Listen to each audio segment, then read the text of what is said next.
Assalamualaikum warahmatullahi wabarakatuh.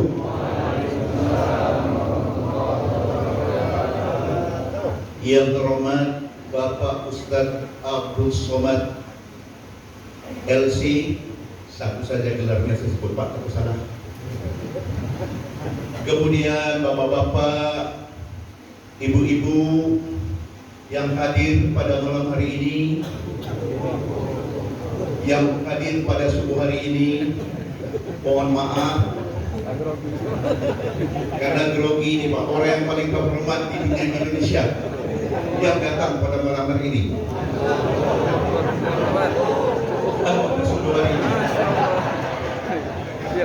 Kemudian bapak-bapak, ibu-ibu, kami mendapat kehormatan sekali karena Bapak telah datang ke tempat kami. Ini bukan orang sedanau saja ini Pak, ini orang dari pulau pun ada, demi untuk melihat wajah Bapak saja cukup. Karena kedatangan ini merupakan suatu rahmat daripada Allah Subhanahu wa Ta'ala. Kemudian bapak-bapak, ibu-ibu, masjid kita ini asalnya dari masjid kecil Pak Surau, dan ini dibangun atas nama kerjasama masyarakat. Tidak ada dukungan dari pemerintah. Kemudian pada zaman modern sekarang ini baru kami dapat dibuat di sekitar ini. Bagian luar itu adalah bantuan dari pemerintah dan kerjasama kami. Masjid kami ini Pak berada di kampung Karang Kasmir, bernama Karang Kasmir. Tahun 1955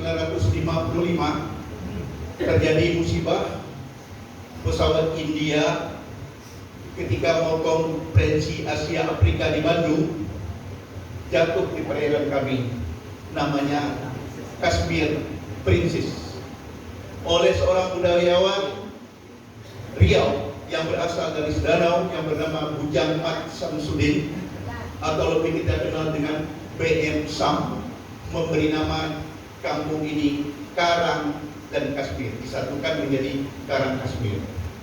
Karang karena jalan ini dulu Pak, sebelum Bapak bilang di aspal di atas laut, ini adalah dari susunan batu karang dari tempat Bapak menginap itu sampai ke Gudang Bulog. Jadi kemudian nama ini abadi untuk selama-lamanya menjadi Karang Kashmir. Mudah-mudahan Bapak tetap ingat sampai ke Pekanbaru sana. Baiklah, dan untuk tidak memperpanjang waktu, dengan segala hormat kami persilakan Bapak untuk menyampaikan usianya kepada kami semua. Terima kasih, kami persilakan.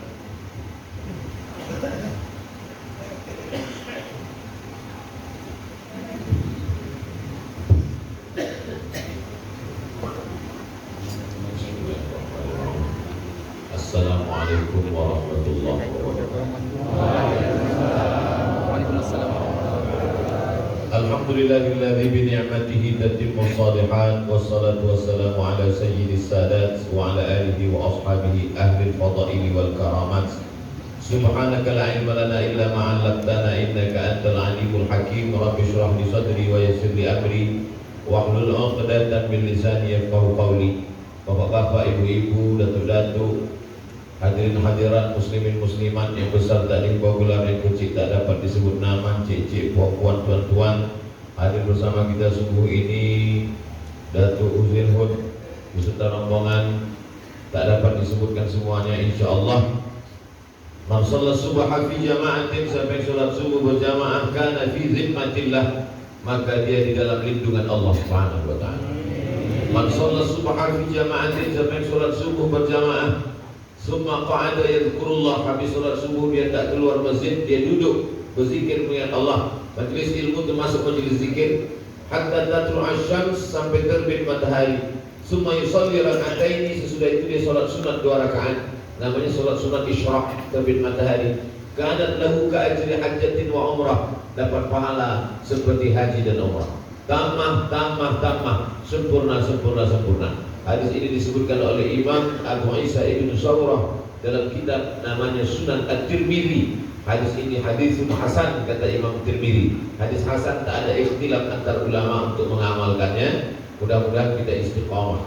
Amin ya Allah. Berjamaah, duduk berzikir dengan Allah, sampai terbit matahari, sholat sunat 2 rakaat, maka dapat haji dan umrah. Sekarang susah haji umrah, punya duit pun tak tahan dicucuk hidung karena vaksin segala macam. Maka andai belum mampu, belum sanggup, istiqomah, mudah-mudahan sampai ke anak cucu sampai hari kiamat. Amin ya Allah. Jadi kita tausiah subuh ini sampai waktu maghrib. Jam berapa maghrib di Sedanau? Jam 5 lewat 50. Nah, jadi cara keluar dari masjidnya jam 5 lewat 50. Kalau maghribnya 5.50, maka 5.50. Bagi yang susah menghitung kapan terbit matahari, lewat terbit matahari itu mesti kaidah ramhen setinggi tombak, diukur setinggi tombak menurut ilmu astronomi 12 menit. 12 menit digenapkan payah hitung jadi 15 menit. Payah menghitung-hitungnya, maka lengkapkan saja kalau susah cara menghitung pas waktu maghrib. Jadi kalau di Pekanbaru maghribnya jam 6.25, berarti pengajiannya sampai jam 6.25. Kalau maghrib tempat kita jam 5.50, berarti sampai jam 5.50. Sesudah itu sholat sunat bagi yang payah menghitung. Kalau kami Pak Ustaz sholat subuh pula jam 7, itu sholat subuh ketinggalan. Lamalah sudah rasanya saya tausiah ke berbagai negeri, tapi baru kali inilah saya tengok berita kehilangan. Sudah hilang saudara-saudara kami dari masjid. Terakhir ditemukan sholat Idul Fitri. Jadi memang itu lagi terjadi di tengah masyarakat kita sekarang. Lain Padang, lain Belalang, lain Lubuk, lain ikannya, lain tempat, lain macam cara membawa jamaah di ke masjid. Jadi saya tanyalah kawan sahabat saya dulu sama-sama di Mesir, macam mana kau cara mengajak jamaah ke masjid? Kata dia, kami buat undangan macam mana? Macam undangan nikah. Kepada jamaah silakan datang ke masjid. Banyak datang, alhamdulillah banyak datang. Jadi tiap-tiap berapa bulan sekali asal mulai agak-agak turun dan buat balik surat undangan, agak-agak turun buat balik surat undangan. Macam mana mereka boleh banyak datang? Dia buat di bawah. Bagi yang tak datang, jenazah urus sendiri. Iya pula, macam-macam kreasi jamaah. Ada pula ustaz sahabat saya dosen UIN membuat, saya diundang datang waktu launchingnya. Apa dibuat nama acaranya? Dibuat nama acaranya sholat subuh dan coffee morning. Morning pagi, coffee morning, minum kopi pagi-pagi. Jadi dengan minum kopi pagi ini jamaah pun ramai datang. Selesai sholat subuh memang ada kopi, tapi tak ada yang lain, kopi itu aja. Saya bilang tak ada sarapan, enggak. Kenapa tak disediakan? Orang tuh banyak dia kalau ada kopi morning asal memang undangannya kopi, jadi kopi aja kata dia. Nah, jadi memang ini ide-ide brilian dari orang-orang soleh. Terpikir dia, orang yang mengajak sholat ke masjid ini bukan dia benci, bukan dia marah. Orang yang mengajak sholat ke masjid, dia tak ingin masuk surga sendirian. Karena kalau masuk surga sendirian, apalah gunanya kalau nggak ada kau, kata dia. Nggak ada lo, nggak rame, beb. Jadi orang yang ingin masuk surga ini, orang beriman itu kalau dia masuk surga, bukan macam naik bis dapat tempat duduk, tak peduli pada orang tegak. Kalau dia sudah masuk ke surga, yang pertama ditanyanya, kawan aku yang dulu mana, tetangga aku dulu mana, saudara aku dulu mana, sahabat aku dulu mana. Karena dia tak mau masuk surga sendirian. Jadi kalau bapak ibu tuan cik masuk surga nanti, tolonglah cari-cari Ustaz Abdul Somad.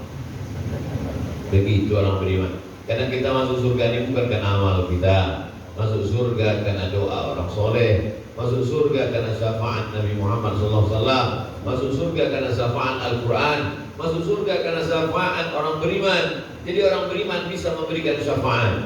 Tengok dalam hadis syafaat yang panjang dalam Sahih Bukhari, Sahih Muslim. Ada orang masuk surga karena syafaat Nabi Muhammad, ada orang masuk surga karena syafaat malaikat, ada orang masuk surga karena syafaat Allah.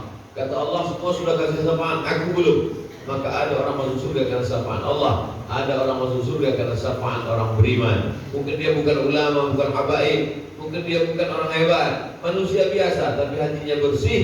Lalu kata Allah, kau kasih syafaat untuk memberi syafaat pada orang lain. Itu maka jangan sepelekan orang, jangan rendahkan orang. Hai Abdul Somad, jangan kau sepelekan orang. Walaupun tempat duduk kau sekarang ini macam duduk raja-raja dan sultan-sultan. Jadi mudah nanti menengok video. Kadang saking banyaknya video ini ditanya jamaah, Ustaz ini ingat di mana? Oh tak ingat. Ini ingat di mana? Tak ingat. Tapi untuk di Sudanau ini pasti ingat. Saya tunjukkan orang mati, ingat di mana? Oh itu Sudanau itu. Daerah mana nih? Ini namanya Karang Kashmir.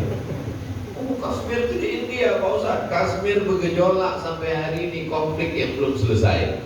Kenapa? Karena waktu itu 3 negara. Yang satu memisahkan diri karena agama.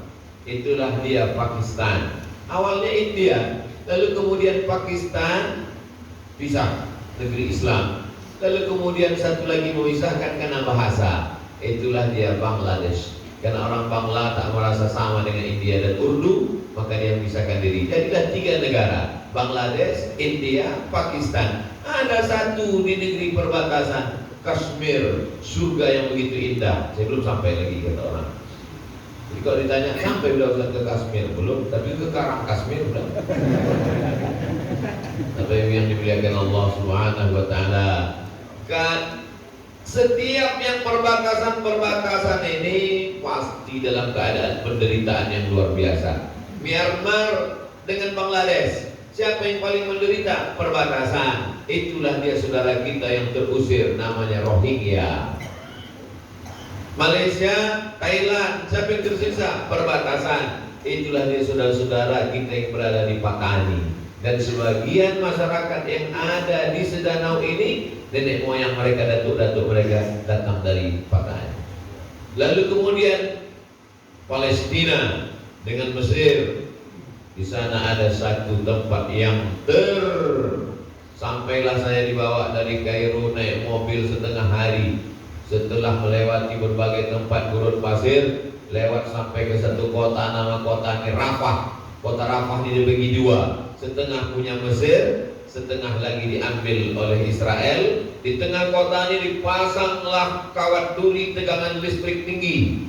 Jadi orang yang bersaudara kandung sekalipun tak bisa berjumpa, hanya menengok dari celah-celah kawat. Bagaimana cara mereka berkomunikasi? Waktu itu saya ke sana tahun 1999, belum ada handphone lagi. Caranya dituliskan surat ke atas layang-layang, dimainkan. Jatuh layang-layang itu ke sana, dibaca oleh saudara. Di sebelah berita, sebelah sini nampak benderanya gagah, bersih, cantik. Bendera Israel. Di sampah sini nampaklah bendera lapuk, koyak-koyak, tak berganti bendera Palestina. Kapan Palestina akan merdeka? Kalau sholat subuh di masjid macam sholat Jumat, tak lama lagi Palestina akan merdeka. Ini kan macam sholat, ini udah Idul Fitri kan? Kita lagi dimuliakan Allah Subhanahu wa taala. Kalau perintahnya kuat, wajib. Kalau perintahnya kurang kuat, sunat. Kalau kuat tapi tak sampai sangat kuat, sunat muakkad. Wajib, sunat muakkad, sunat. Kalau larangannya kuat, haram. Kalau larangannya kurang kuat, makruh. Kalau tak disuruh dan tak dilarang, mubah. Mudah saja. 5 kotak, 6 kotak ini jangan berubah. Perintahnya kuat, wajib. Perintahnya kurang kuat, sunat. Di atas kuat, sunat muakkad. Larangannya kuat, haram. Larangannya kurang kuat, makruh. Tak disuruh, tak dilarang, mubah. Jangan naikkan yang makruh menjadi haram. Sesak napas jamaah. Jangan naikkan yang sunat menjadi wajib. Tapi di antara ulama tentang masalah wajib dan sunat serta sunat muakkad biasa ikhtilaf. Ambil contoh kurban. Kawan-kawan kami yang sama kuliah di Mesir dulu, dari India, Pakistan, Bangladesh, itu kalau sudah hari raya Idul Adha, semuanya memotong kambing. Kenapa gitu? Karena menurut mazhab Hanafi berkurban itu wajib. Apa dalil mereka? Man wajada sa'atan, siapa yang punya kelapangan rezeki, walam yudhahi, tak mau berkurban, fala yaqrabanna musallana hadza, jangan dekat-dekat masjid kami. Menurut ilmu usul fikih, Kalau di dalam hadis itu ada ancaman, maka maknanya lil wujub. Itulah mengapa menurut mazhab Abu Hanifah, Imam Hanafi, yang sekarang mazhab Hanafi terbesar India, Pakistan, Bangladesh dan Turki, maka berkurban itu wajib hukumnya. Kenapa? Berdasarkan hadis itu. Yang dua, dalil mengapa kurban itu wajib, bahwa Nabi tak pernah meninggalkan kurban walaupun sekali. Itu disebut dengan muwazabah. Muwazabah artinya terus menerus tak pernah tinggal. Maka kalau perbuatan itu terus menerus tak pernah tinggal, berarti perbuatan itu wajib. Kurban wajib.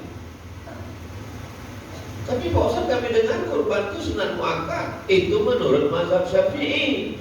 Barulah agak lama dari situ. Kenapa menurut mazhab Syafi'i kurban itu sunat muakkad? Karena Sayyidina Abu Bakar dan Sayyidina Umar pernah setahun tak berkurban. Sengaja mereka tahun itu tak berkurban. Waktu ditanya, Abu Bakar, Umar, kau berkurban? Aku tak berkurban tahun ini. Kenapa? Untuk memberitahu umat bahwa kurban tidak wajib. Itu menunjukkan bahwa kurban itu sunnah muakkad.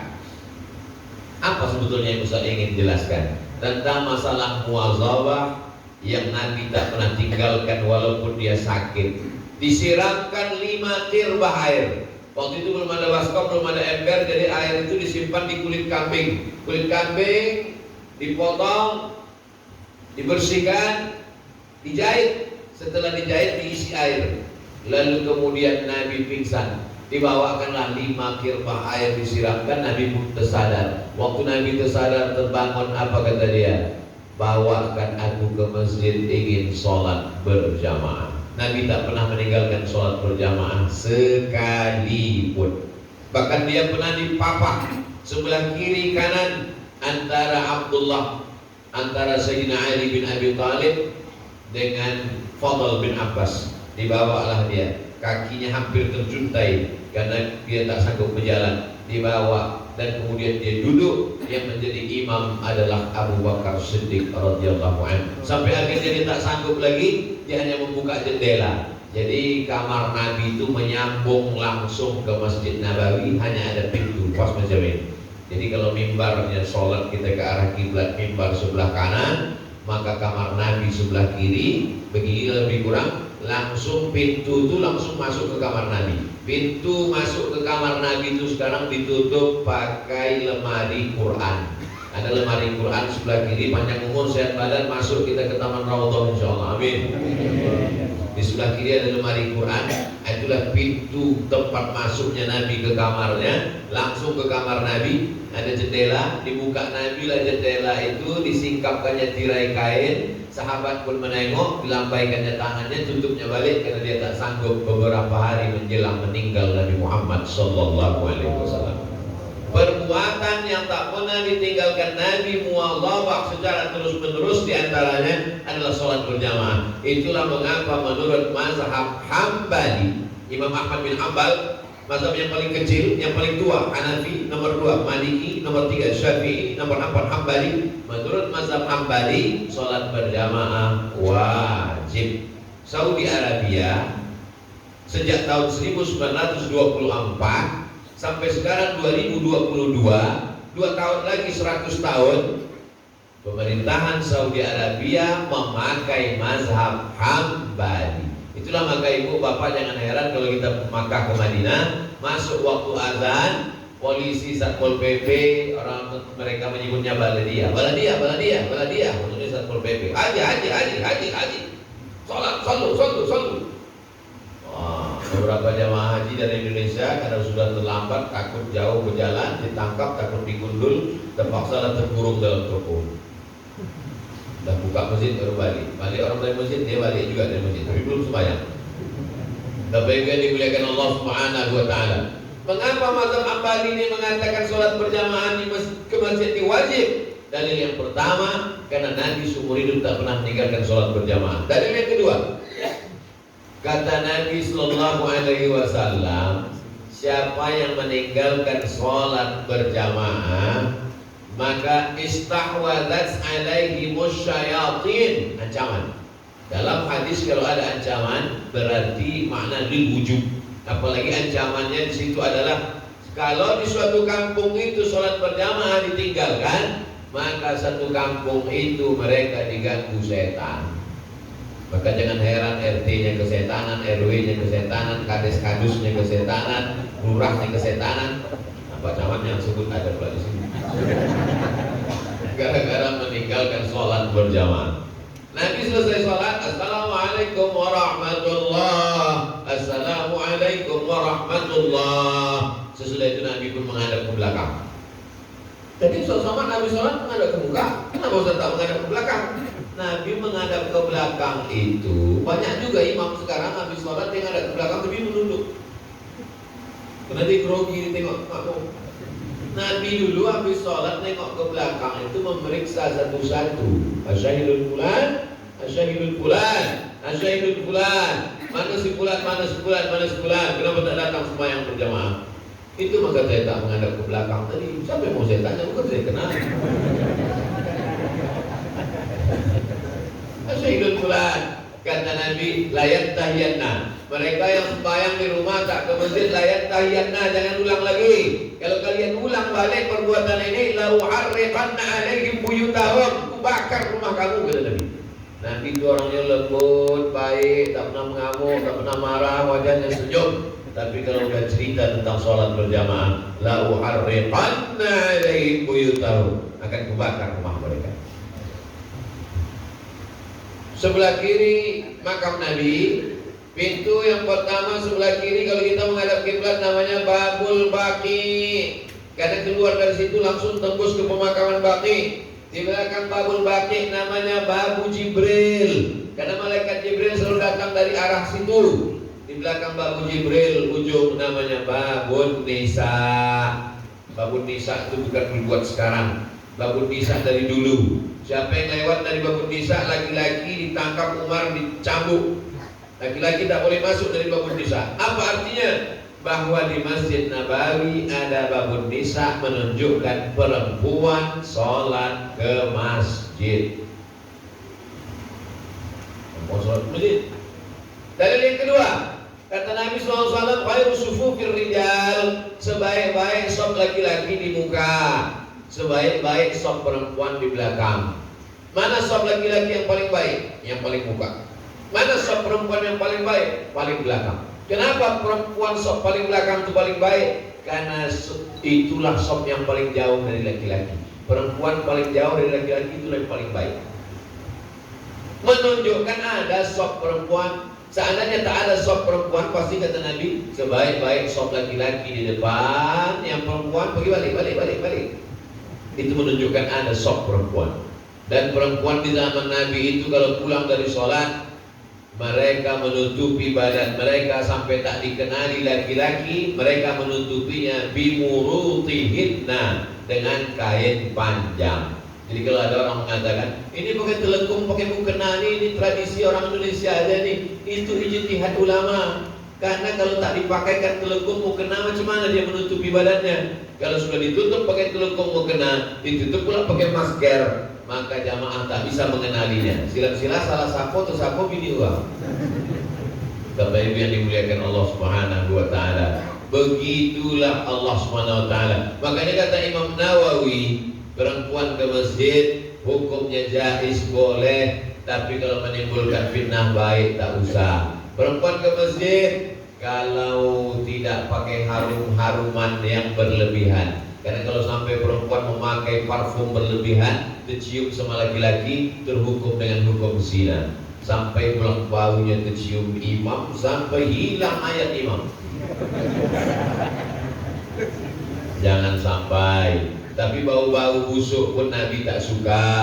Apa kata Nabi? Man akala basolan, siapa yang makan bawang merah, au thauman bawang putih, falyatazil masjidana. Siapa yang makan bawang merah, bawang putih, jangan dekat-dekat masjid kami. Kenapa? Karena baunya. Inna syaitana yata'adza, setan pun tersakiti dengan bau busuk. Makanya Nabi mengatakan laula ada syufa ala ummati, kalau tak memberatkan bagi umatku la amartuhum bisiwak, aku suruh mereka bersiwak, bergosok gigi inda kulli salat. Mau salat gosok gigi bersiwak. Maka sebagian saudara-saudara kita meletakkan siwak itu di kantong depan. Saus subuh luruskan saf. mengambil sunnah Nabi Muhammad Sallallahu Alaihi Wasallam. Orang sekarang di kantong bukan siwa, handphone.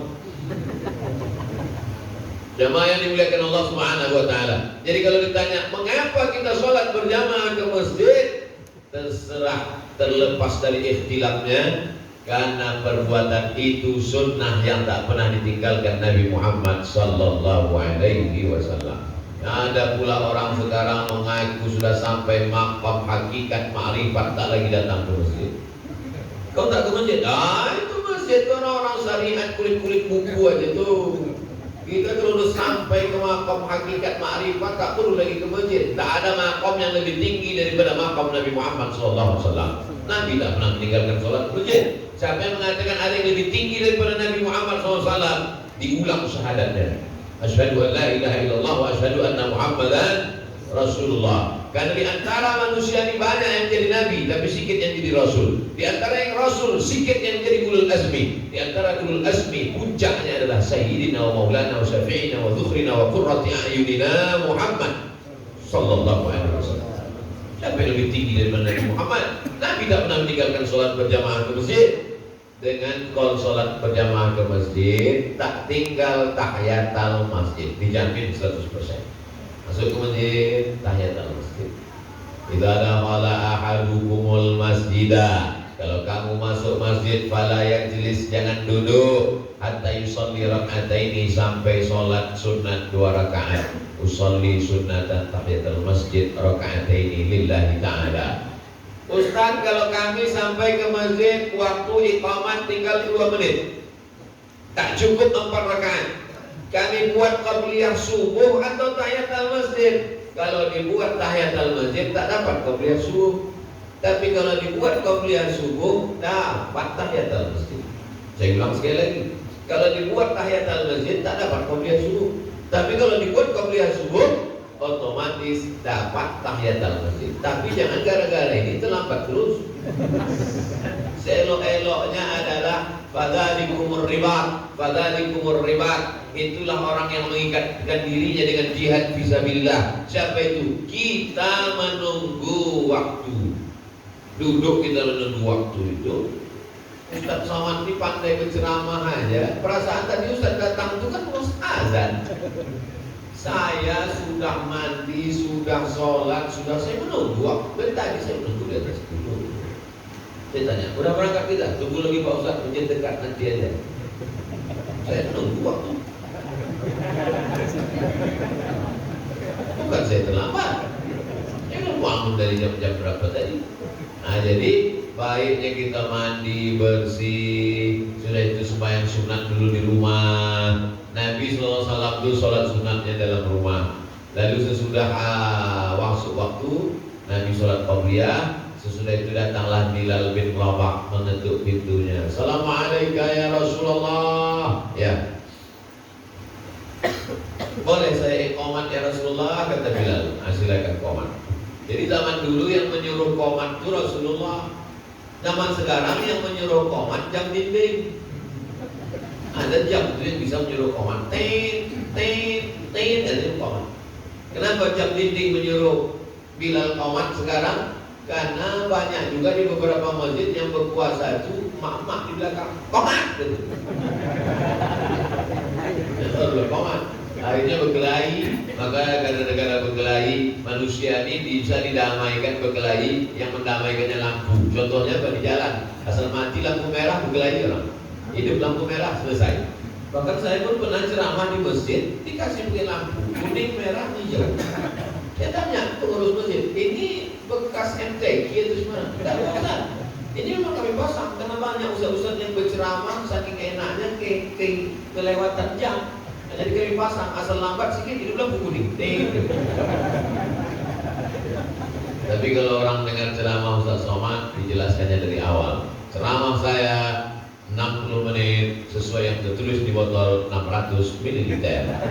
Pengajian kita insya Allah sampai waktu maghrib jam 5.50. Kenapa? Supaya orang tahu berakhirnya kapan. Karena tak semua orang senang pengajian. Ada juga orang terjebak dia di pengajian. Dia tak tahu ada pengajian, sholat ke masjid. Tiba-tiba datang protokol, kita pengajian. Azab dia.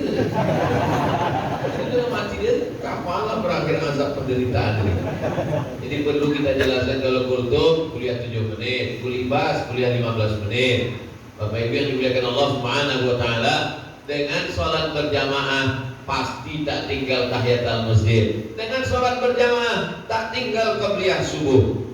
Rakaat al-fajri 2 rakaat qabliyah subuh khairun minad dunya wa ma fiha, lebih baik daripada dunia dan seisinya. Siapakah orang yang paling kaya di dunia? Itu yang punya mikrofon. Siapa orang paling kaya di dunia? Tuh. Siapa orang paling kaya di dunia? Siapa yang qabliyah subuh dunia beserta isinya.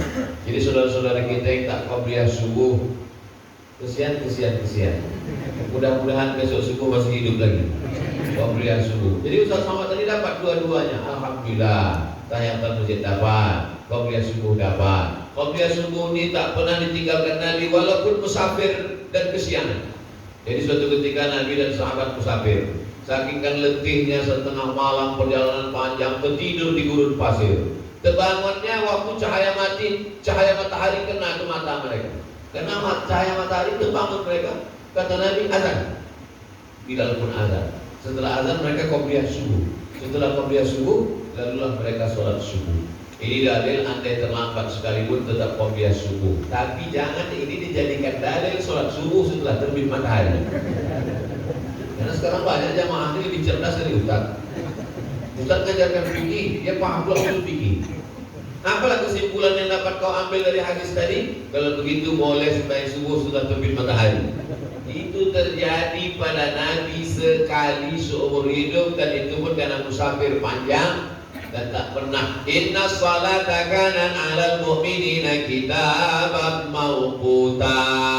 Salat itu sudah ditetapkan waktunya, tak boleh diotak-atik. Siapa yang mengotak-atik waktu salat bid'ah, wa kullu bid'atin dhalalah wa kullu dhalalatin finnar.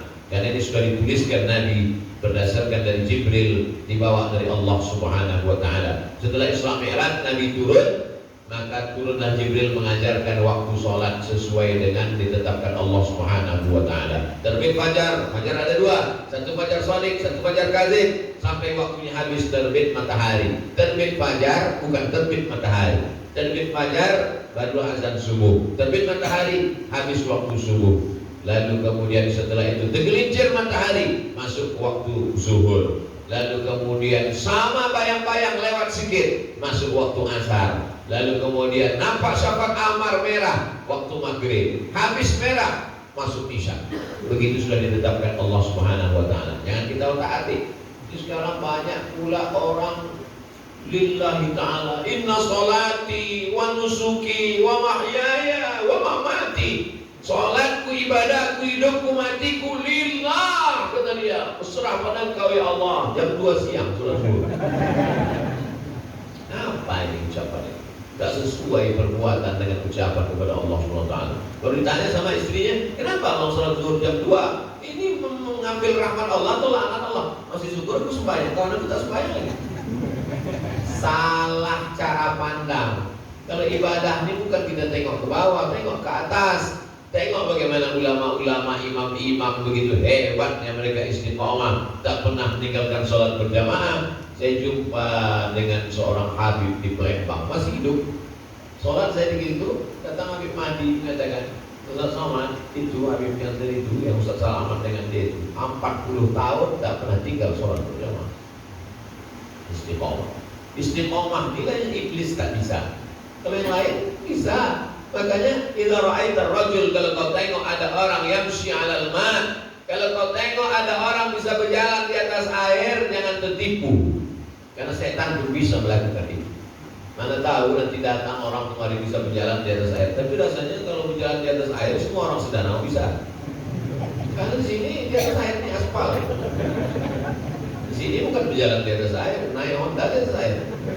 Idza ra'aitar rajul, kalau kau tengok ada orang berjalan di atas air, yang yatiru fil awa, terbang di atas awan, la taqtar, yang tertipu. Kenapa? Karena setan bisa melakukan itu. Yang tak bisa dilakukan yang satu, istiqomah. Wa idh qulna lil malaikati isjudu li Adam. Hai para malaikat semuanya sujudlah kepada Adam. Fasajadu, semua bersujud. Illa Iblis. Iblis tak mau sujud. Padahal 7.000 tahun dia bersujud. Sujud tahun pertama, 1.000 tahun pertama, naik langit pertama. 1.000 tahun, naik langit kedua. Tapi begitu ditengoknya ada hamba yang baru terbuat dari tanah, hitam, legam, busuk, bau. Kenapa pula sujud kepada dia, kata dia. Ditanya Allah, ma mana'aka alla tasjuda li Adam? Kenapa kamu tak mau sujud kepada Adam? Khalaqtani min nar. Aku diciptakan dari api. Wa khalaqtahu min tin. Dia dari tanah. Ana khairum minhu. Aku lebih baik daripada dia. Kenapa pula aku sujud kepada dia? Iblis tak bisa istiqamah. Makanya yang dituntut dari kita itu adalah istiqamah. Makanya kata wali-wali tasawuf, apa kata mereka? Al-istiqamah khairum min alfi karamah. Satu istiqamah lebih baik daripada 1.000 karamah. Orang berzikir bukan mencari karamah. Kalau berzikir mencari kebal, dapat kebal. Kalau berzikir mencari hilang, dapat hilang. Kalau berzikir mencari yang aneh-aneh, dapat aneh-aneh. Kita berzikir bukan mencari itu. Kita berzikir ingin dapat istiqamah. Terlekat kalimat Allah, Allah, Allah, Allah dalam lafaz la ilaha illallah. Dan mudah-mudahan dengan istiqamah. Doakan Ustaz Somad istiqamah. Istiqamah. Istiqamah ini berat Pak Ustaz. Memang berat. Yang ringan itu istirahat. Bapak Ibu yang dimuliakan Allah Subhanahu wa taala. Dengan sholat berjamaah, kita belajar sholat menengok gerak imam. Macam mana dia mengangkat takbiratul ihram? Apakah ke daun telinga atau ke bahu? Hadisnya kan Pak Ustaz baina mankibaihi. Diangkatnya tangannya yuhazi mankibaihi sampai ke bahu. Allahu Akbar. Hadisnya sahih. Hadis mengangkat tangan ke bahu itu sahih. Tapi hadis mengangkat tangan yuhazi udunai sampai ke daun telinga juga sahih. Kalau ada dua hadis yang bertentangan, satu mengatakan sampai ke bahu, satu mengatakan sampai ke daun telinga, mana yang dipakai? Saya pakai yang dipakai Imam Syafi'i. Imam Syafi'i mana? Daun telinga. Kenapa Ustaz pakai itu? Karena kalau kita pakai yang sebahu, tak dapat yang daun telinga. Tapi kalau yang dipakai daun telinga, dapat yang bahu. Allahu Akbar. Tak dapat hadis daun telinga. Tapi kalau dipakai yang daun telinga, ini bukan masalah hadis itu betul tak betul. Hadis itu betul, hadis itu sahih. Kita ini mengalami pertentangan karena kita tidak kembali kepada sunnah. Marilah kita kembali kepada sunnah. Tidak ada ikhtilaf. Sunnah itu ikhtilaf. Hadis yang sebahu sunnah, hadis yang telinga pun sunnah. Sunnah mana yang mau dipakai? Dua-duanya sunnah. Makanya kalau kita bingung menengok sunnah, kembalinya bukan kepada sunnah, kembalinya kepada ulama ahli sunnah. Saya kalau mengambil hadis itu dari Imam Bukhari. Loh, Imam Bukhari meninggal kapan? 256. Imam Bukhari berguru kepada siapa? Kepada Imam Hambali, Imam Ahmad bin Hanbal. Imam Ahmad bin Hanbal meninggalnya kapan? Imam Ahmad bin Hanbal meninggal 241, 256 di bawah, 241 ke atas. Imam Ahmad bin Hanbal berguru kepada siapa? Ke Imam Syafi'i. Imam Syafi'i meninggal 204. Payah ingatnya Pak Ustaz, memang kalau belum sarapan payah. Imam Bukhari di bawah. Imam Bukhari berguru kepada Imam Ahmad bin Hanbal. Imam Ahmad bin Hanbal berguru kepada Imam Syafi'i. Jadi kalau ada orang mengatakan saya lebih mau mengambil Bukhari daripada Syafi'i, kamu waras apa sehat? Sedangkan Imam Ahmad bin Hanbal berguru kepada Imam Syafi'i. Jadi kalau kita mau mengambil fikih, kita ambil fikih Imam Syafi'i. Kita belajar hadis, ambil hadis dari Sahih Bukhari. Karena kitab hadis yang paling sahih Bukhari. Tapi memahami inti makna hadis melalui imam-imam mazhab. Itulah dia Imam Syafi'i. Setelah Imam Syafi'i, imam kedua, imam besar, namanya Imam Nawawi, meninggal tahun 676 Hijrah. Dikumpulkannya semua kitab-kitab mazhab Syafi'i, direvisinya, dipelajarinya, dipahaminya. Imam Nawawi itu sampai tertidur, keningnya jatuh ke atas kertas buku kitab. Terbangun dia, lanjutkan tulis lagi. 2 tahun tak melekatkan tulang belakang ke atas tempat tidur. Begitu kata Syekh Ali Jum'ah. Imam Nawawi sampai tak berbini. Imam Nawawi itu tidak umur 45 tahun meninggal dunia. Kalau dibacalah kitab-kitab Sahih Muslim, Sahih Muslim 7.000 hadis berulang-ulang. Siapa yang menjelaskan Sahih Muslim? Imam Nawawi, namanya kitab Al-Minhaj, Syarah Sahih Muslim Ibn Al-Hajjaj. Orang belajar tentang hadis sahih, hadis hasan, hadis dhaif, hadis munqati, hadis maqtu', hadis mu'am, hadis mawquf, hadis mursal, hadis mu'allaq. Kepada kitab siapa dia belajar? Kepada kitab Imam Nawawi, Tadribur Rawi, Syarah Taqrib An-Nawawi, kitab yang dijelaskan oleh Imam Jalaluddin As-Suyuti. Jadi kalau ada orang mengatakan saya cukup mengambil Quran dan Sunnah saja, maka kalimat ini benar, tapi maknanya bisa batil, karena kita mengambil ilmu ini daripada para alim, para ulama, guru-guru kita. Mudah-mudahan anak-anak kita nanti menjadi ulama-ulama bentengnya ahlu sunnah wal jamaah, insyaallah. Amin ya rabbal alamin. Makanya dengan ke masjid nampak kita gerak imam usolli fardhu subhi rak'ataini, ada imaman lillahi ta'ala. Kenapa pula Pak Imam ini menyebut usolli? Karena di dalam takbiratul ihram itu mesti ada qasam ta'arat ta'yin. Salat apa? Salat subuh. Berapa rakaat? 2 rakaat. Ada apa qada? Adaan. Jadi imam apa jadi makmum? Imaman. Itulah yang dimasukkan dalam A sampai bar. Allahu Akbar. Macam mana memasukkan niat itu dalam Allahu Akbar? Dikuatkan dulu. Macam mana menguatkannya? Itulah dikuatkannya di mulut supaya masuk ke dalam hatinya. Usolli fardhu subhi rak'ataini, ada makmuman, imaman, mustaqbilal qiblah lillahi ta'ala. Allahu Akbar. Namanya muqaranah, sejalan antara niat dengan takbir. Itu mazhab Syafi'i. Tapi imam kami kalau Ustaz takbirnya pendek aja. Allahu Akbar. Berarti mazhabnya Hambali. Karena mazhab Hambali, mazhab Hanafi, mazhab Maliki, 3 mazhab niatnya bukan di dalam takbir itu, sebelum takbir. Makanya takbirnya pendek. Allahu Akbar. Kapan dia berniat? Sebelum takbir. Sebelum takbir berniat sah. Berarti mazhab yang dia pilih 3, Hambali, Maliki, Hanafi. Berniat di dalam takbir sah. Berarti dia pakai mazhab Syafi'i. Ustaz Somad kalau berniat di mana? Saya dalam takbir, maka takbir saya panjang. Allahu Akbar. Jadi yang tak sah mana? Sesudah takbir. Habis menghitung ikan, habis ngobrol di warung kopi, habis buka handphone, masuk ke masjid, tapi kan sudah Allahu Akbar. Ah, udah tua ragu, sebulan pasarnya. Mati tak bisa, tidak mau. Mana sah? Innamal a'malu binniat. Segala amal itu niat, itulah yang membuat amal itu sah atau tak sah. Tapi kalau kita mengikut imam, itulah enaknya. Ju'ilal imamu liyu'tamma bih. Imam sebagai benteng. Makanya memilih imam tidak boleh maju ke depan. Siapapun yang datang ke masjid tidak boleh maju ke depan kalau tidak diizinkan oleh imam. Kenapa Ustaz tadi berani maju ke depan? Saya disuruh imam. Ustaz Rahmat nanti maju ke depan, siap. Kalau tidak, mana saya berani maju ke depan. Lalu kemudian dengan sholat berjamaah kita tahu bagaimana bunyi mafarijul huruf. La sholata liman lam yaqra bi fatihatil kitab. Tidak sah siapa yang tak betul fatihahnya. Kalau sampai salah membaca fatihah maka batal sholat. Bismillahirrahmanirrahim. Kekeliruan banyak pada huruf ha, bergetar dada kalau dipegang begini. Ha, ha. Sedangkan ha tak bunyi. Ha kecil, ha besar, itu kata kita. Orang Arab tak ada bilang ha kabir, ha shogir, tak ada. Kalau ha itu ha bergetar dia. Kalau ha, Bismillahirrahmanirrahim. Ra. Banyak juga ra-nya yang tak tafkhim tebal. Bismillahirrahmanirrahim. Bismillahirrahmanirrahim.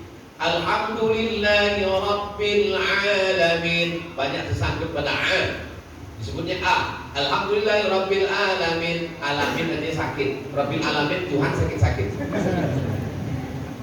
Alhamdulillahi Rabbil Alamin. Ar-Rahmanir Rahim. Banyak sangkut pada 2 huruf ra dengan a. Maliki yaumiddin. Lepas.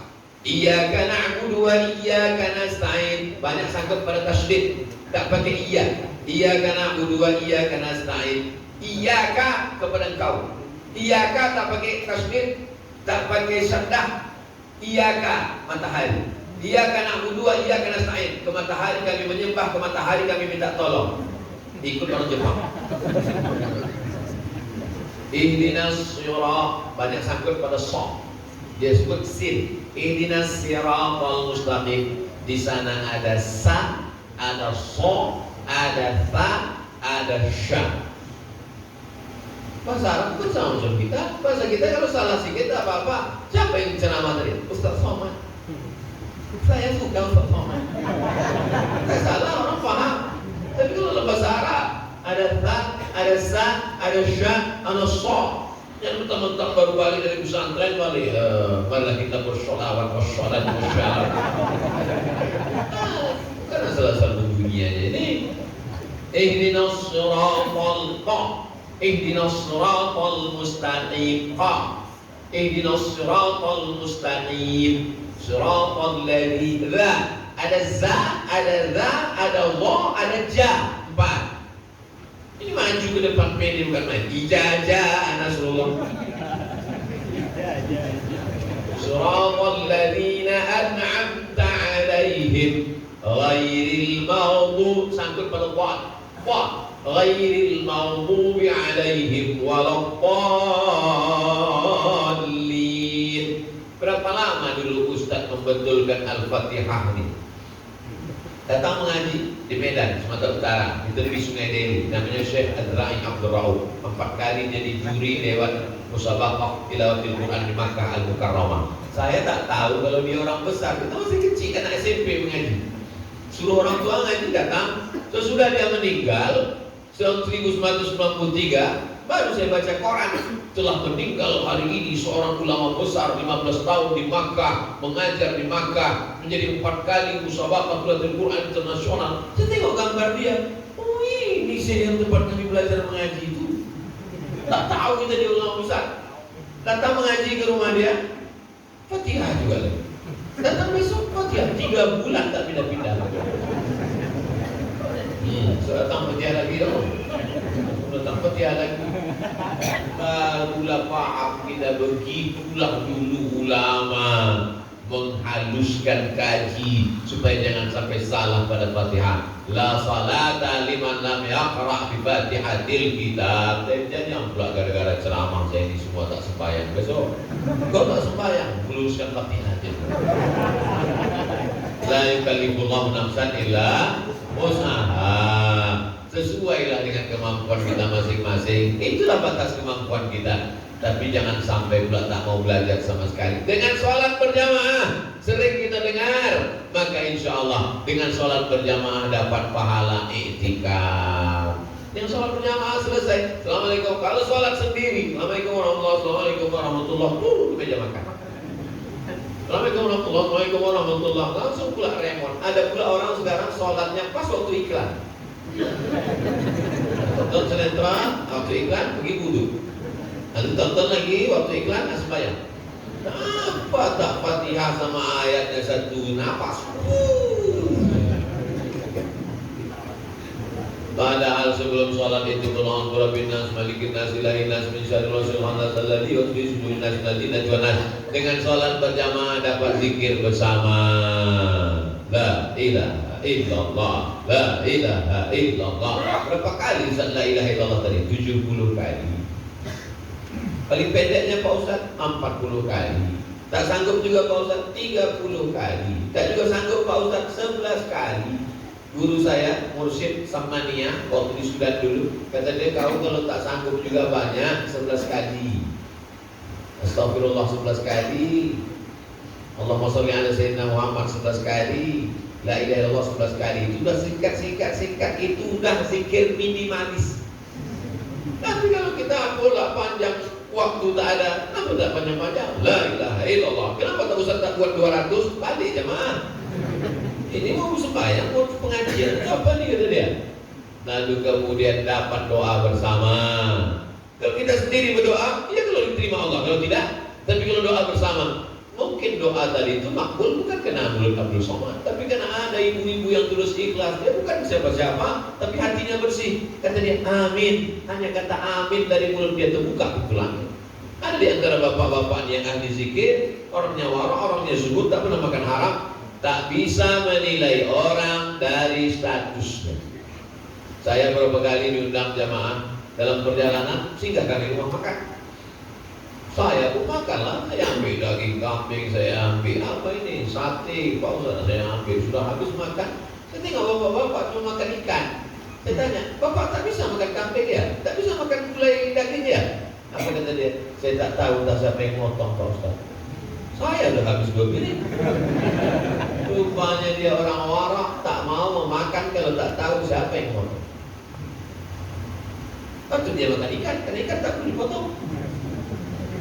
Dalam satu ceramah pengajian kami pun berhenti rumah makan. Dia duduk, saya sangka dia puasa, saya diam. Dan bapak tak makan, belum usah suruh. Kita sudah kita letakkan punya kita lah itu. Sama macam air nih, bukan berarti karena belum suruh belum saya minum. Jadi memang kalau sedang ceramah tak saya potong, takut saya hilang fokus saya. Jamaah yang dimuliakan Allah Subhanahu Wa Taala. Jadi kita tak tahu mungkin ada wali-wali Allah. Wali Allah itu siapa? La khaufun alaihim wa la hum yahzanun. Tulus bersih hatinya. Amin kata dia. Majid tama'a qaumun, sekelompok orang berkumpul ramai-ramai. Fada'u ba'duhum, berdoa satu orang, atau Somad yang berdoa. Wa yu'minuhum sa'iruhum, diaminkan orang banyak. Illa ajabahumullah, dikabulkan Allah doa. Maka jangan sampai keluar masjid sebelum berdoa. Banyak juga orang saya tengok selesai sholat pulang dia menghilangkan doa mustajab, doa makbul, zikir berjamaah. Ya ada malaikat-malaikat ini, ada malaikat mencabut nyawa, ada malaikat menurunkan hujan, ada malaikat meniup sangkakala, ada malaikat. Tapi ada malaikat yang tak disebutkan namanya, tugas dia berkeliling di atas muka bumi mencari majelis zikir. Begitu dapatnya orang berzikir, dipanggilnya malaikat yang lain, halumu ila hajatikum, mari kemari. Inilah yang kita cari dari tadi. Dan mereka ikut berzikir sama orang majelis zikir. Dan setelah itu orang majelis zikir berdiri. Apa kata malaikat? Apa kata Allah Ta'ala? Qumu maghfuran lakum, bubar berdiri kalian dari majelis zikir dalam keadaan bersih dari dosa-dosa. Tapi ingat, yang bersih itu dosa, hutang tidak. Ini tak dapat kalau sholat sendirian. Dan ketika sholat berjamaah dapat pula pahala silaturahim. Assalamualaikum warahmatullahi, Assalamualaikum warahmatullahi. Enggak tuh, kenapa kita tak jumpa? Pak Camat, apa kabar? Pak Kades, apa dia apa kabar? Orang zaman dulu kalau sampai 3 kali, 2 kali tak nampak di masjid, langsung dia datang ke rumah. Assalamualaikum, waalaikumsalam, sehat. Oh, kenapa tak ke masjid? Orang sekarang dapat di Facebook, oh mati. Tak pernah jumpa di masjid. Man ahabba yusallahu fi rizqihi, siapa yang mau lapang rezekinya, wa yusa'alahu fi atharihi, mau panjang umurnya, falyasil rahimahu, hendaklah menyambung silaturahim. Di mana disambung silaturahim? Di masjid. Assalamualaikum warahmatullahi, Assalamualaikum warahmatullahi, salam. Apa hukuman bersalaman setelah sholat? Kata Imam Nawawi, kalau sebelum sholat dia sudah bersalaman, setelah sholat dia salaman lagi, hukumnya mubah, boleh. Tapi kalau sebelum sholat dia belum bersalaman, saya dengan Datuk Uzrin tadi sebelum sholat belum ada bersalaman, setelah sholat baru bersalaman, hukumnya sunnah. Yang tak boleh itu sedang sholat bersalaman itu. Saya bersalaman itu. Jadi tak usah dipermasalahkan yang bukan masalah. Masalah kita sekarang adalah bagaimana menarik jamaah ke masjid. Tapi rasanya tak usahlah Ustaz bahas lagi di tempat kami ini tentang jamaah ke masjid. Tengoklah sampai tak kuat masjidnya. Tapi saya mulai itu tadi kan gara-gara berita kehilangan. Bapak Ibu yang dimuliakan Allah Subhanahu Wa Taala, kenapa Ustaz menengok ke sana dari tadi? Itu jam sudah sampai jam 5.50, jam 6 kurang 10 masuk waktu sholat sunat isyraq 2 rakaat, mendapatkan pahala haji dan umrah, bawa anak menantu cucu kawan sahabat. Tak bisa tiap hari tentang sholat sunat isyraq ini, hari libur. Tapi kami ini Pak Ustaz bukan orang kantoran, kami ke tengah laut mencari ikan, sholat di atas sampan, arahkan ke arah kiblat. Tengok matahari. Orang tua-tua kita dulu senang aja, tengok matahari mati ke kanan sikit, kata dia. Dia tak pakai kompas. Tengok matahari mati kanan sikit, matahari mati maksudnya tenggelam. Nanti agak kanan sikit. Solat. Allahu Akbar. Nabi SAW sholat di atas unta, sholat sunat. Diarahkannya arah kita sholat. Membelok ke kanan ke kiri tak usah. Tapi ketika sholat fardu, maka insya Allah dalam sholat, andai kita mati menghadap Allah, inna awwala ma yuhasabu bihi al-'abdu yaumal qiyamah, yang pertama kali dihisab nanti adalah sholat. Masalah rezeki ini, kalau sudah tertulis untuk kita takkan diambil. Rezeki musang tak lari ke harimau. Kalau rezeki musang dia makan harimau, udah lama musang bilang. Apalagi musang king. Apakah dalam mazhab Syafi'i seorang musafir boleh menjadi khatib dan imam pada sholat Jumat? Ya. Syarat sholat Jumat dalam mazhab Syafi'i bukan masalah imam dan khatibnya. Yang jadi masalah itu adalah jumlah 40-nya mesti mustautin. Kalau musafir, sampai saya ke Sedanau ini 4 hari 4 malam itu sudah mukim. Syarat yang berat dalam mazhab Syafi'i itu tidak hanya mukim, tapi dia mesti memang orang tempatan. Yang 40 itu memang orang tempatan. Itu syarat yang berat. Adapun siapa yang maju dari, misalnya saya datang kemari, lalu kemarin saya bukan mukim, bukan mustautin, saya musafir, maka tak jadi masalah menjadi imam, menjadi khatib. Yang menjadi masalah itu dia mesti 40 orang. Itu syarat yang berat dalam mazhab Syafi'i. Dan insya Allah, jadi kalau kami musafir Pak Ustaz, saya ini kerja di kapal Pak Ustaz, apakah kami tak sholat Jumat selamanya? Sholat zuhur. Tapi kami rasa berdosa. Islam ini bukan rasa-rasa. Yang rasa-rasa itu minuman berhadiah. Islam ini orang kalau biasa berwudu, tiba-tiba dia bertayamum, dia rasanya macam tak sah. Begitu juga orang kalau kita musafir terus, supir bis, pilot pesawat, kerja di kapal, terus musafir, maka dia tidak sholat Jumat. Dia terus selamanya sholat zuhur. Di Sedanau ada 5 masjid, masjid A, masjid B, masjid C, masjid D, masjid E. Hebat nama masjidnya. Jarak antara masjid ini 500 meter. Apakah khatib masjid A boleh berkhutbah di masjid B dan sebaliknya, atau khatib masjid C boleh berkhutbah di masjid A dan seterusnya? Sholat Jumat yang sah dalam satu negeri itu menurut mazhab Syafi'i hanya masjid jami. Makanya ada namanya masjid, ada masjid jami. Masjid hanya 5 sholatnya, subuh, zuhur, asar, maghrib, isya. Masjid jami ada Jumatnya. Itulah mengapanya sebagian tempat kalau sudah sholat Jumat, orang sholat zuhur lagi. Ustaz Somad di kampung kami kalau sudah sholat Jumat, sholat zuhur lagi. Yang bertanya begitu di Pandeglang, Banten, satu lagi di Aceh. Saya bilang ini orang pakai mazhab Syafi'i tulen 100% original, tak bercampur dengan yang lain. Karena dia setelah sholat Jumat itu ragu apakah sholat Jumat ini sah. Maka sholat Jumat yang sah hanya 1. Sisanya itu adalah sholat zuhur. Setelah sholat Jumat dia ragu, maka dia sholat zuhur. Ini, tapi jangan pula bingung gara-gara saya mau menyatakan ini yang Syafi'i. Ada pun yang lain bercampur. Jadi kalau begitu dia hanya khatib sekali saja. Sekali saja khatib. Itulah sholat Jumat dia.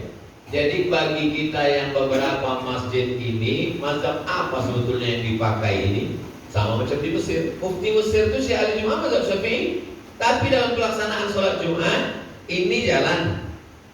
Seberang sini Masjid Al-Azhar, tempat kami kuliah Al-Azhar. Di seberang sini Masjid Husain, tempat kepala Sayyidina Husain. Dua-duanya ada Jumat, dua-duanya sah. Selama jamaahnya mencukupi jumlah, maka sholat Jumatnya sah. Jadi kalau gitu kami 5 masjid ini sah sholat Jumatnya, sah selama jumlahnya kan lebih 40 kan?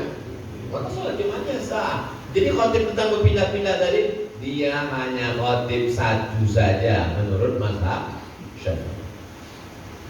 Apakah sebenarnya yang dimaksud dengan karya mustautin dalam kaitan Jumat. Yang dimaksud dengan qaryah kampung adalah batas sur al-balad. Sur itu artinya tembok. Karena zaman dulu kampung itu dibuat tembok. Batas tembok itulah batas qasar dengan batas jamak.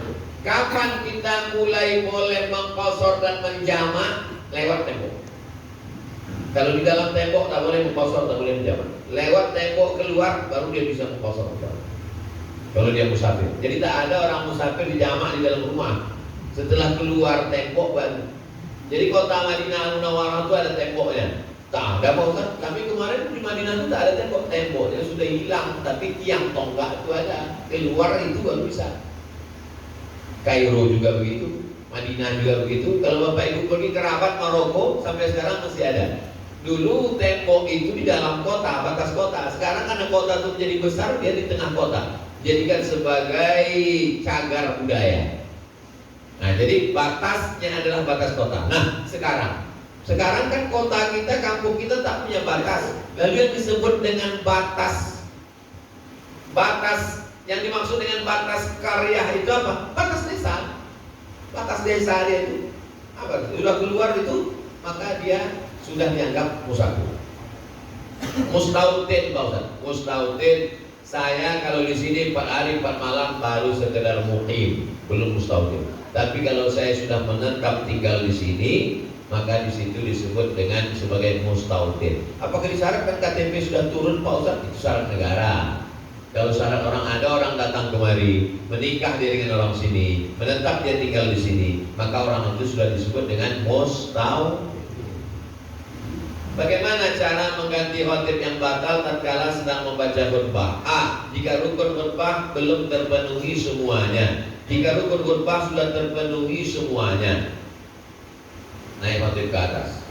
Alhamdulillah, wassalatu wassalamu ala Rasulillah. Ya ayyuhalladzina amanu taqullaha haqqa tuqatih, usikum wa nafsi bittaqwallah. Allahumma ighfir lil muslimina wal muslimat. 5 rukun khutbah. Alhamdulillah, sholawat, ayat, wasiat takwa, doa. Jangan sampai tak jadi sholat Jumat karena tak ada khatib. Karena khatib kita tak ada, maka kita zuhur saja. Naik anak muda satu ke atas. Alhamdulillah. Allahumma sholli ala sayyidina Muhammad wa ala ali sayyidina Muhammad.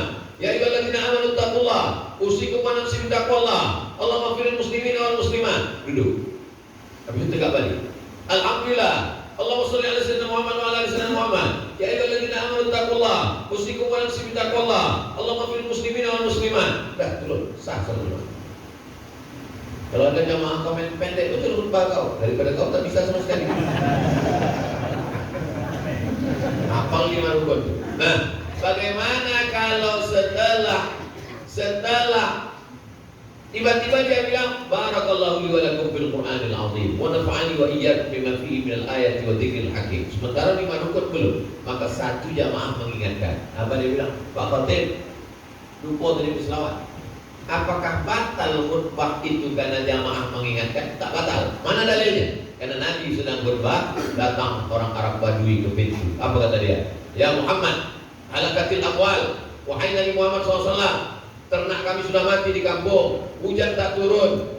Langsung Nabi mengangkat tangan istighosah, minta hujan waktu sedang khutbah. Aghithna, aghithna, aghithna. Selesai sholat Jumat, basah tanah Masjid Nabawi. Saking makbulnya doa Nabi, istighosah minta sholat, minta hujan, istisqa waktu khutbah Jumat.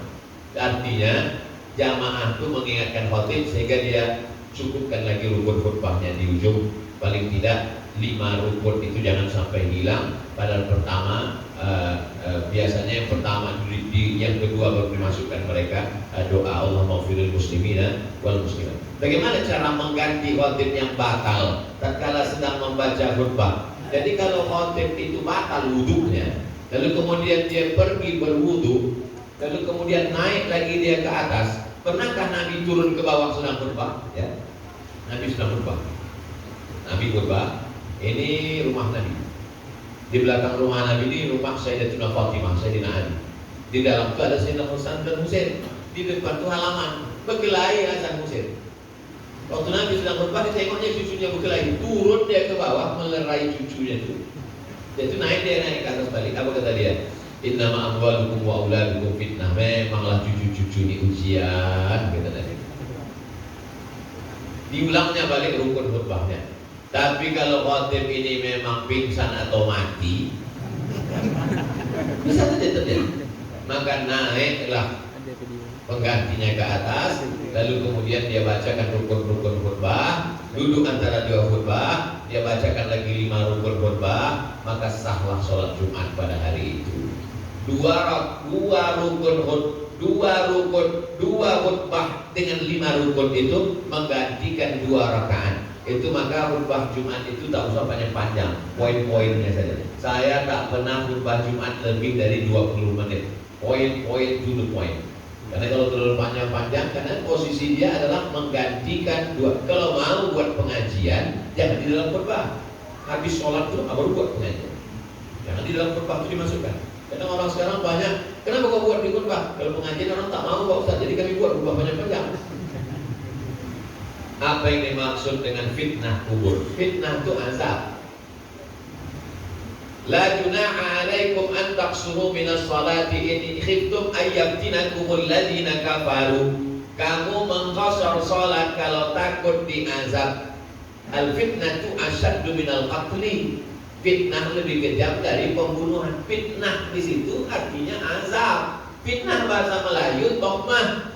Tohmah artinya tuduhan tak ada bukti. Jadi yang dimaksud dengan fitnah adalah azab. Allahumma inni a'udzubika min fitnatil qabri, jauhkan aku dari azab kubur. Itu arti fitnah. Asal kata fitnah itu apa Pak Ustaz? Begini, kita gali tanah di belakang rumah, dapat sebongkah hitam. Lalu kita tak tahu ini entah batu, entah emas.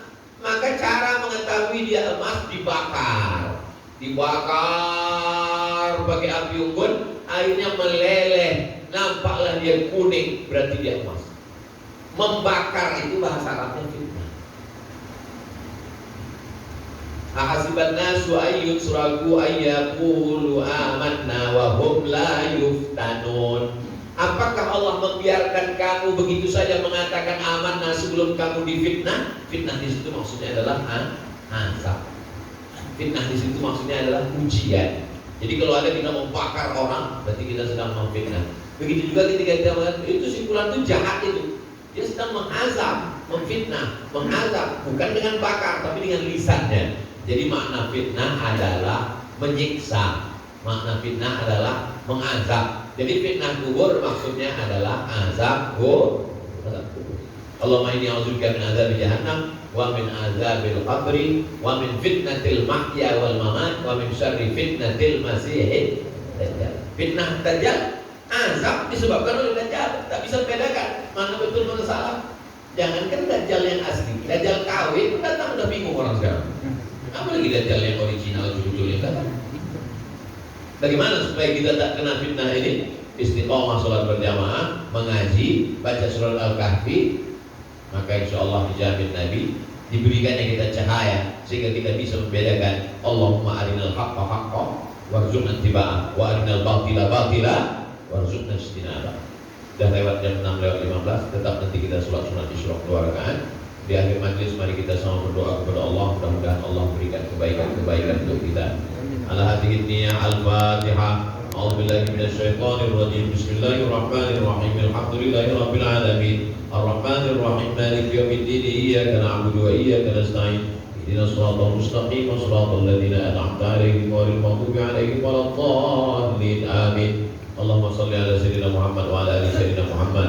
Salatan tunjina biha min jami'il ahwali wal afat wa taqdi lana biha jami'al hajat wa tutahhiruna biha min jami'is sayyi'at wa tarfa'una biha 'indaka 'alal darajat. بلغنا بها أقصى الغايات من جميع الخيرات في الحياة وبعد الممات إنك سميع قريب مجيب الدعوات ويا قاضي الحاجات اللهم اجعلنا من معمري مساجدك.